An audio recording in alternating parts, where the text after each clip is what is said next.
Ladies and gentlemen, good day and welcome to the NOCIL Limited Q3 FY26 conference call.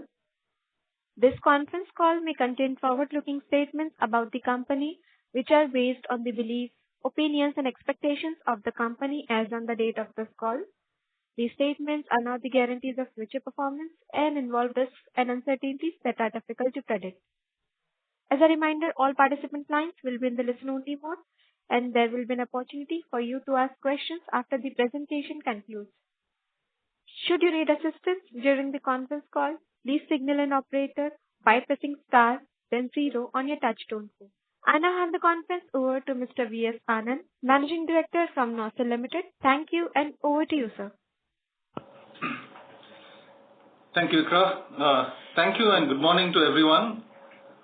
I'd like to start by expressing my appreciation for your presence today. Joining me are Mr. P. Srinivasan, our Chief Financial Officer, and our Investor Relations Advisors from SGA. I hope you've all received our investor presentation. If not, it's available on both the stock exchanges and on our company's website. During the quarter, volumes continue to show an upward trajectory. The domestic volumes witnessed a high single-digit growth driven largely by the improved demand due to GST 2.0. However, volumes in the international markets were dampened due to the seasonal effect and US tariff issues. Based on our quarter 3 performance and the current trends, we expect to end financial year 26 with a volume growth of 3 to 4%, in spite of a minus 5% degrowth in H1 FY26 on a year-to-year basis. Quarterly revenue remained largely stable, reaching rupees 316 crores. This moderation was primarily attributed to lower price realizations influenced by competitive pricing pressures, including dumping from imports. In this evolving global environment, we continue to focus on a balancing mix of price and volume.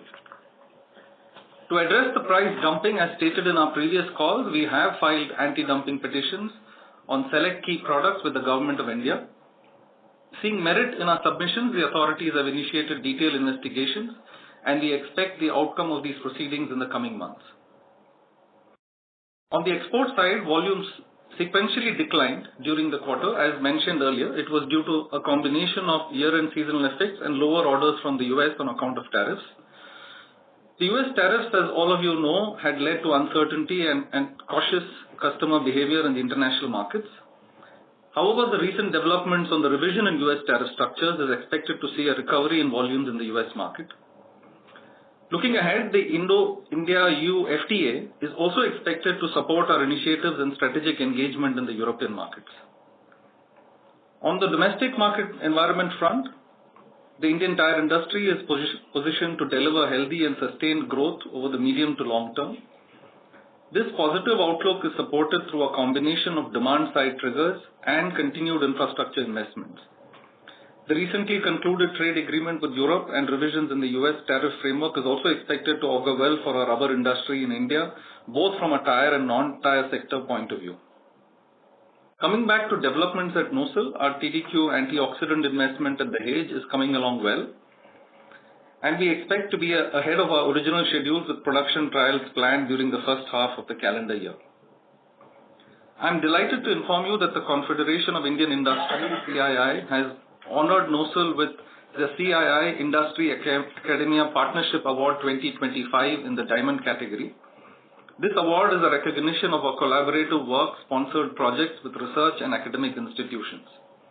This recognition is a testament to our continued commitment to fostering strong industry-academia collaboration and driving excellence through innovation. A big shout-out and appreciation to all our teams involved. Looking ahead, as we look to build our domestic volumes and continue our growth momentum, we expect the trade agreements with the US and EU to provide a fillip for better overall volume growth in financial year 27. We expect that this enhanced volume growth, coupled with our continual operational efficiency measures, will drive development of our margins. That's it from my side. I now invite Mr. P. Srinivasan to provide an overview of our financial performance. Thank you, Mr. Anand, and good morning to everyone. Now let's run through the consolidated financial highlights. On the sales volume front, volumes for Q3 FY26 stood at 140 basis points, taking a base of 100 as Q1 FY20. Coming to the net revenues, the net revenues from operations for Q3 FY26 stood at 316 crores, sequentially down by 5 crores, as in Q2 we recorded 321 crores. Coming to the 9 months revenue performance, April to December 25, it stood at 973 crores, vis-a-vis 1053 crores for April to December 24. During the quarter, as Anand said, we recorded a high single-digit volume growth in the domestic market. This was largely offset by a decline in export volumes, resulting in an overall sales growth of 1% compared to Q2 FY26. Coming to operating EBITDA parameters, the operating EBITDA for Q3 FY26 stood at 27 crores as against 22 crores recorded in Q2 FY26. The EBITDA margin stood at 8.5% in Q3 FY26. As far as the 9 months operating EBITDA parameters, stood at 80 crores as against 103 crores for the previous year, which is at 8.2% during the year 9 months FY26. PBT, the PBT for Q3 FY26 stood at 13 crores as compared to 19 crores for Q2 FY26. For 9 months, the PBT for 9 months FY26 stood at 55 crores as compared to 88 crores in 9 months FY25. Profit after tax for Q3 FY26 stood at 9 crores as compared to 12 crores in Q2 FY26. It may be noted in profit after tax for 9 months FY26 stood at 39 crores as compared to 82 crores in 9 months FY25. Please note that during the last year, there was a revision in the taxation LTCG rate. Therefore, the deferred tax liability had a 15 crore credit. Hence, there was a lower tax outgo in the last year's financials. With this, we would like to open the floor for questions. Thank you very much. We will now begin the question and answer session. Anyone who wishes to ask a question may press star and 1 on their touchtone telephone. If you wish to remove yourself from the question queue, you may press star and 2. Participants are requested to use handsets while asking a question. Ladies and gentlemen, we will wait for a moment while the question queue assembles. The first question is from the line of Nirav Jamadia from Anvil Wealth. Please go ahead. Yes, sir. Good morning and thanks for the opportunity. Sir, I have a few questions to ask. Sir, first is on the commentary by various industry players, predominantly from the CV side. Like one of the largest CV players has reported close to around 30% volume growth in quarter 3 of FY26. And when we see the commentary by most of the tire companies, their performance was good in Q3 and even they have guided for a better numbers going forward. So just wanted to have your thoughts, like with this US deal also in place and the FTA with the EU, which you just mentioned in your opening remarks. How do you see the growth in the export markets, which has been a dampener in Q3, as well as your growth in the domestic market? If you can share some guidance of volume growth for FY27, that would be very helpful. Yeah, thank you. Thanks, Nirav. As far as quarter 3, again, a year-on-year comparison has also been in the strong double-digit, I would say, in terms of the domestic market growth, year-on-year comparison. And clearly, this momentum is expected to continue into quarter 4 also. That's why I'd also kind of indicated how we see that the year will complete. Going forward with the tariff situation, surely the India-EU FTA is only expected to come into play in calendar year 27, roughly. But with the US tariffs, clearly we see some of the volumes coming back in a 2 to 3 month horizon. Whatever we had kind of lost, we expect that to come back. And with the domestic buoyancy that we see, I would say financial year 27 definitely growth prospects in the double digits overall. Yeah. In terms of the volumes, you are saying. That's right. That's right. Correct. And sir, in terms of whatever lost volumes in the USA, let's say we were at 100 before the tariff issues start kicking in. So where were we in terms of the run rate in Q3? If you can just say on an indexation basis, that also would help. Roughly about 50% of that, yeah. So I would say. Okay. Yeah. Correct. So those 50% could come back to us within next 2 to 3 months. This is what you are saying. That's right. That's right. Correct. And sir, recently also we have seen Chinese currency getting appreciated by 8 to 9%. And even when we see some of the product prices and the raw materials like aniline and subsequently the antioxidants and the accelerators, they have started showing some uptick in terms of the prices. So given the kind of operating environment where China is operating in terms of the margins and everything, don't you feel that this 8-9% currency appreciation could give us that sort of competitive advantage in various markets where we operate in terms of the incremental volumes? Yes, so I think I factor that in also while kind of looking at how we see growth prospects going forward. But yes, it should give us a positive, it should give us a competitive advantage here. Correct. So you also touched upon the trial runs for our new TDQ capacity in calendar year of this 26. So is it possible that since the capacity is getting expanded by 20% on an overall basis, do we feel that since we are very strong on the antioxidant side, is there a possibility that even from there also we could see some volumes coming in before the sample, means after the samples are approved here? Yeah, so yes, I would expect definitely the approval period will take its course in terms of especially our large customers who have the time frames to approve the product. We will start with lower volumes initially and then slowly ramp up once the approvals come in. But during the upcoming financial year, this should happen. Yes. Correct. Sir, third question is on the operating cost. So when I compare 9 months of last year to 9 months of this financial year, I think on a conversion cost basis, we have saved close to around 23 crores. So this is despite of the fact that our volumes have been steadier or have grown on a 9-month basis when we see last year to this year. So from where these cost savings are coming through, and also if you can share that how much of the cost initiatives which we have earlier planned in terms of the power and other savings in the variable as well as fixed cost is captured in Q3 and how much is left yet to be captured on. I'm not talking about the operating leverage part. I'm just talking about the operating cost savings through the initiatives which we have taken over last 1 or 2 years. Yeah, sure. Neeraj Srinivas here. Morning. So, if I see the broad breakup of this 9 months reduction in other expenses, largely it is aligned with 2 issues which happened during the year. We made a conscious effort to control the working capital. There was some significant savings, and if you see the September balance sheet, it is evident there. So as a result, we aligned the production as per the inventory adjustment.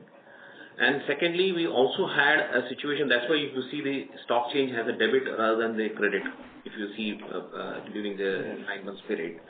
The second part is, this also led to some requirement of lower management requirement of utilities and efficient management of utilities. So that was one of the savings. Second, we negotiated fine rates on the S&D freight, etc. to the customer. There was some savings there. And of course, there are some other operating costs where you have the normal factory establishment. Wherever we could see some areas where to improve, we made an effort to improve that. It's a combination of 3-4 factors which led to this reduction in cost. While we have achieved this, we don't wish to stop it here. We would like to continue this effort to look at other areas and see how best we can improve. Correct. And sir, last question before I join back. Sir, on the newer products which we were talking about in the earlier con calls, When can we see those products getting commercialized or start selling to the customers?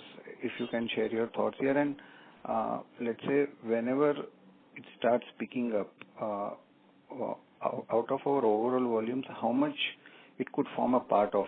I'm talking about the current numbers, like at what current run rate of volumes we are doing.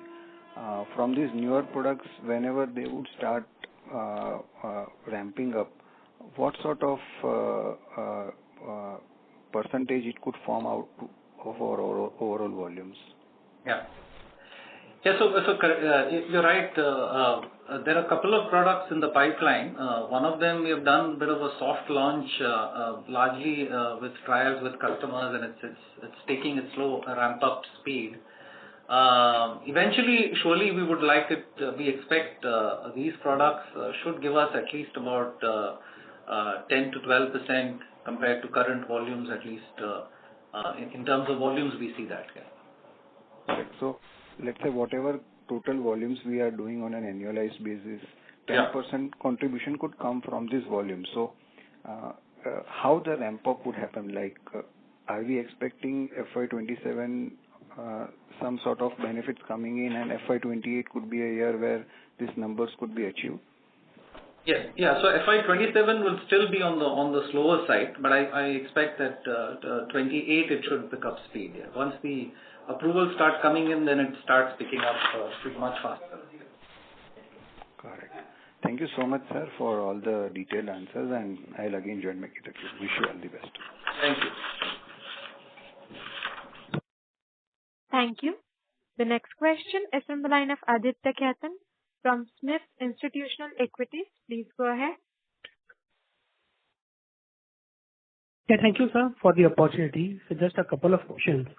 Sir, this double-digit volume growth which you are stating in FY27, how much of this would come from the base capacity and how much from the new TDQ facility? A large part will still come from the base capacity, because since we will still be ramping up and stabilizing production in the upcoming year, the contribution will be much significantly lesser, and we'll also still be waiting for approvals and all that.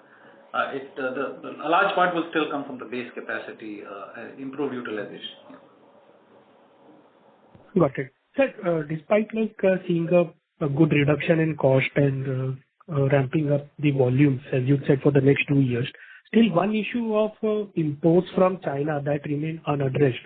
You have said that anti-dumping duty earlier, sir, you have stated like that would come by December. Now we are standing in February. Any updates, sir? Are we reapplying the duty? Earlier duty has not been approved, so it has been cancelled now. And how things will shape up like for the next 1 year? Yeah. So Aditya, Srinivas here. Just want to clarify something. See, the procedure as per the anti-dumping rules is 1 year from the date of notification, the findings should get concluded. Due to their administrative organization restructure, the DA got transferred and the new DA got inducted somewhere in December. So there had to be a mandatory repeat of public hearings, which got finished. So as per the protocol and the statute, they have taken a 3 months extension as it is available on the DGTR website. So we hope that in the next 1.5 to 2 months, they should conclude their findings. Okay.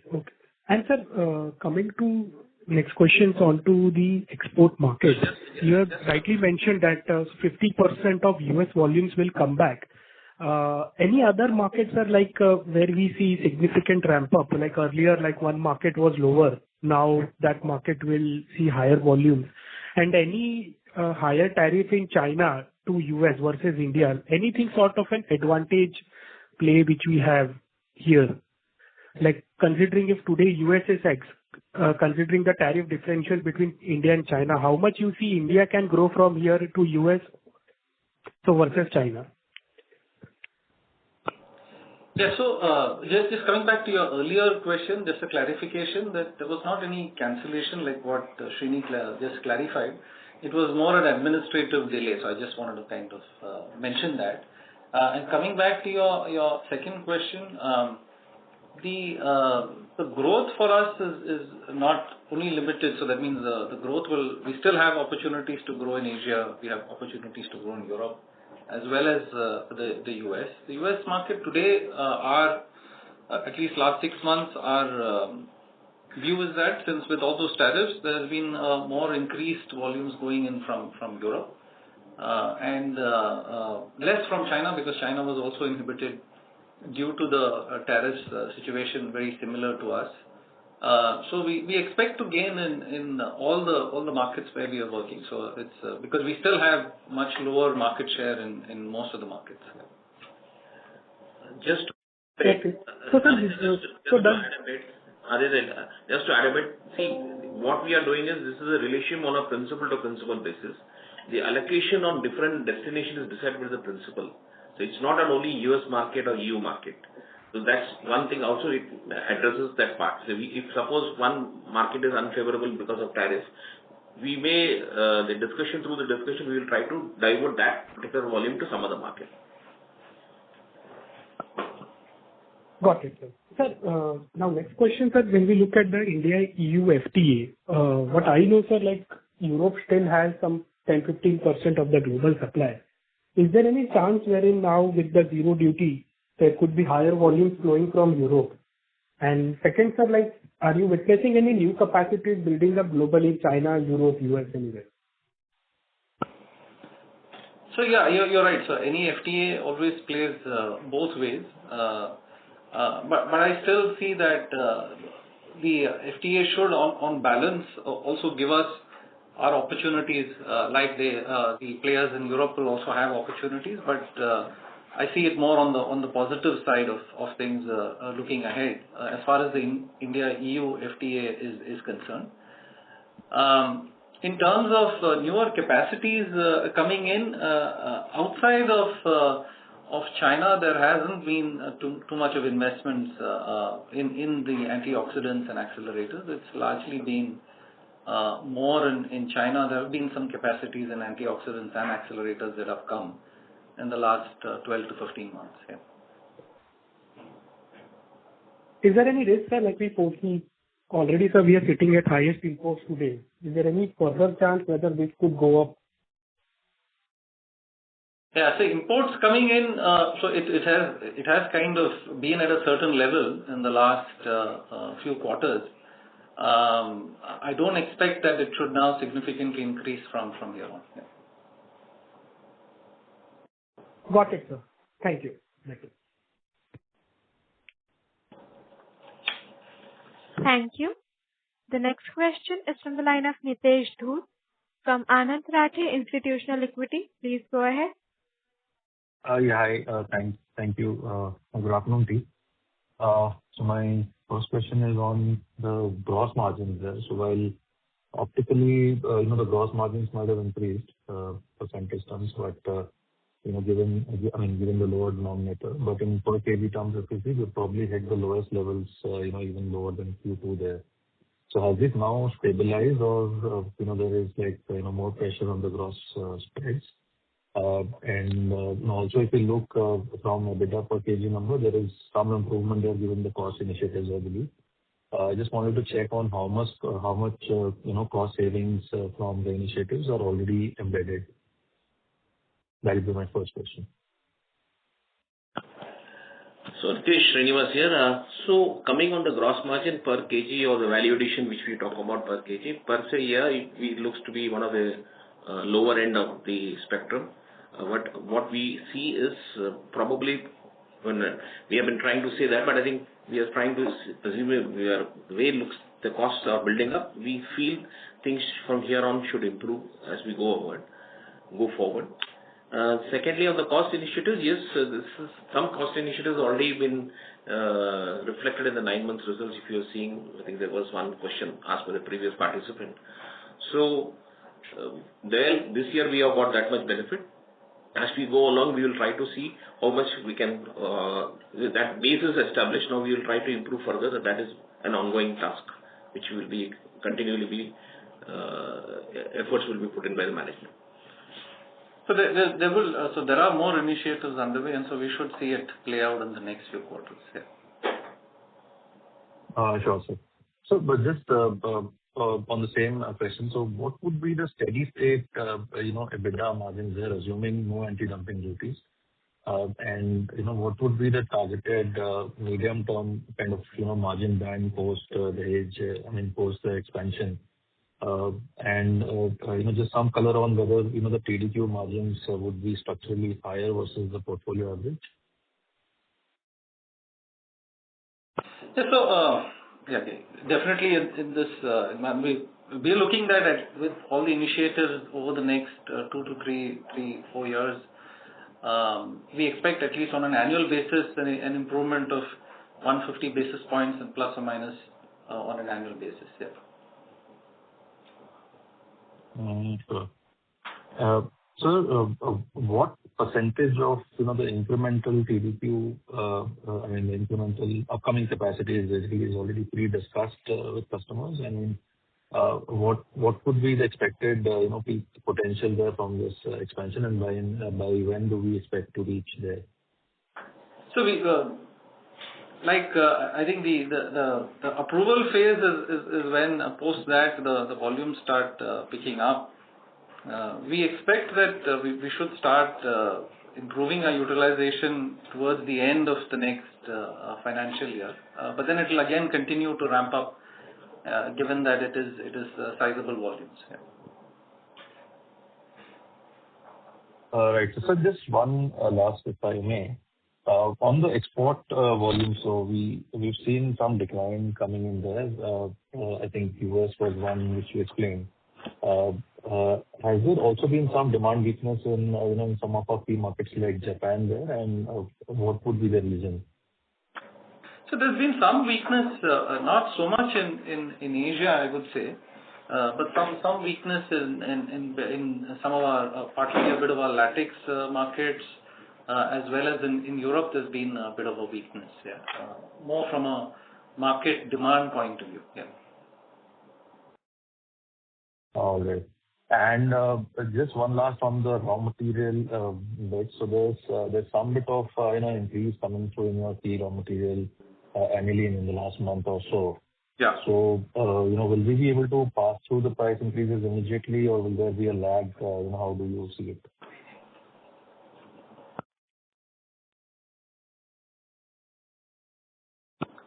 Sorry, just yeah. So we are looking at so that we will be able to pass on because it is a overall gradual increase that's been happening since the beginning of this year. Yeah.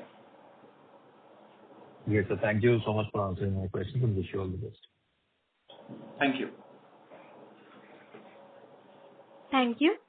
Before we take the next question, a reminder to all the participants that you may press star and 1 to ask a question. The next question is from the line of Harshil Parekh from Equitas Capital. Please go ahead.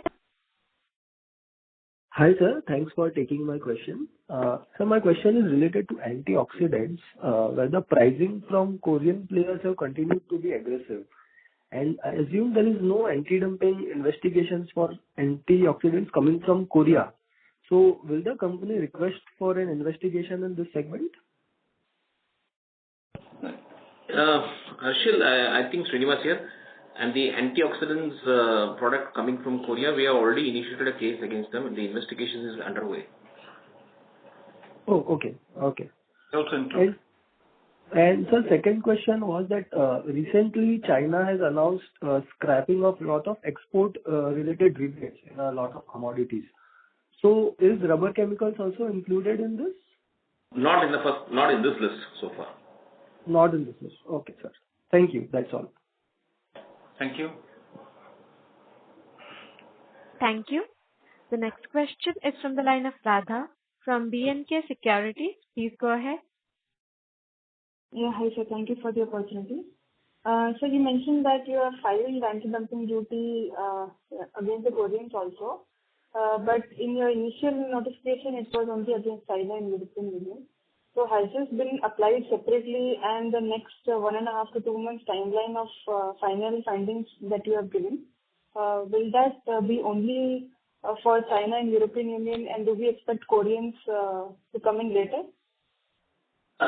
Radha Srinivas here. Actually, please refer to the product applications, PUC product which we have applied, and there are about 4 notifications are there. In one notification, it was only China, only the export country. The second notification, China, EU and USA. There was a third product which is China, EU, USA, Korea and Thailand. I think that is the one we are referring to, which is due for, the case was initiated in March 25 in initiation notification, and the last one is against China and EU, which got initiated in September. So please refer to the notification. All these are already covered in the original notification itself. There is no further amendment or application. Understood, sir. So even if anti-dumping duty comes in the next 3 months, do you think there is a risk of rerouting to India via Southeast Asia? No, I think anti-dumping is applicable on country of origin, not country of supply.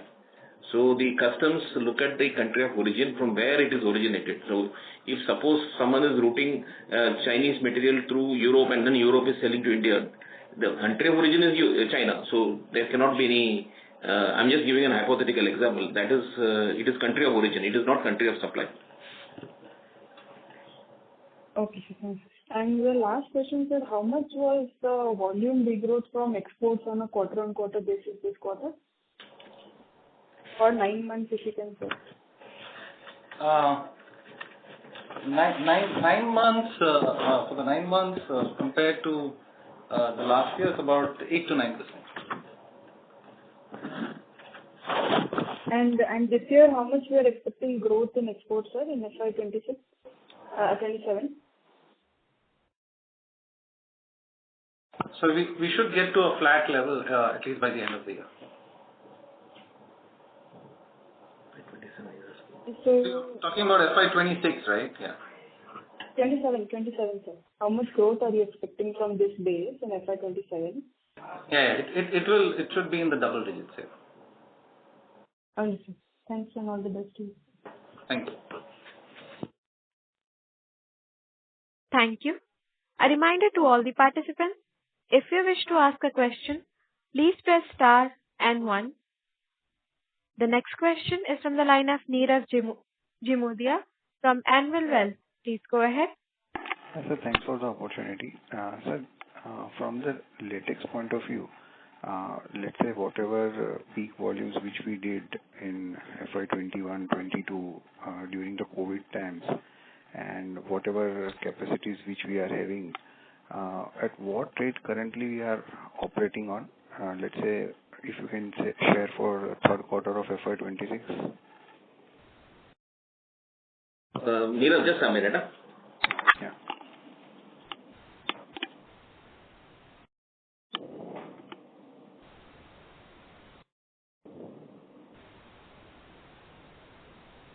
Should be around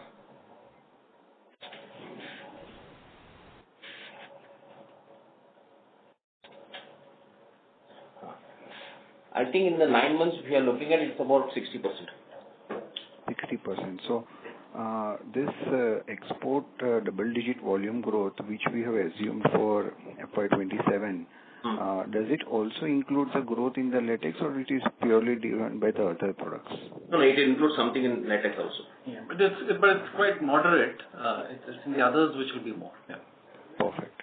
Sir, secondly, on this EU FTA deal which has happened, are there any raw materials which we are currently importing from Europe where the duties are higher, and when the FTA would be in place, this should start benefiting us? Yes. There are some raw materials which there will be a benefit once the FTA comes into play. Correct. So, just wanted to understand, like, let's say out of our overall imports, are the imports from Europe forms a sizable chunk, or it is, let's say, if you can just quantify in terms of our total overall imports, how much would be from Europe?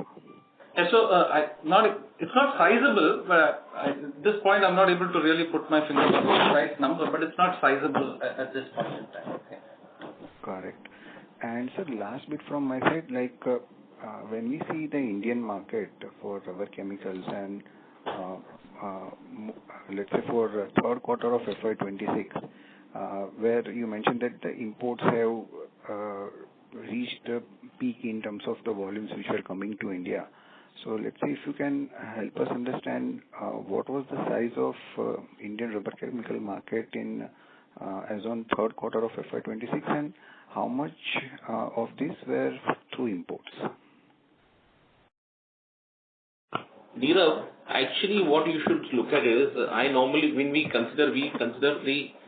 have a 40% share, right? Okay. The remaining 60% is supplied through intermediates as well as finished goods. So if you exclude intermediates, I think it will be about 40%. Otherwise, if you include intermediates, it's 60%. Got it. But given the kind of rubber consumption of India, is it safe to assume that like the market in India could be closer to 85,000 tons now? Yes, about 85,000. Perfect, sir. Thank you so much and wish you all the best. Thank you. Thank you. Ladies and gentlemen, anyone who wishes to ask a question may press star and 1. As there are no questions from the participants, I now hand the conference over to Mr. V.S. Anand for closing comments. Thank you. Thank you everybody for your time. I hope we've been able to address all your queries. For any further information, kindly get in touch with any one of us or Strategic Growth Advisors, our investment relations advisors. Thank you once again and wishing everyone a very pleasant afternoon. Thank you, sir. On behalf of NOCIL Limited, that concludes this conference. Thank you all for joining us today, and you may now disconnect your lines.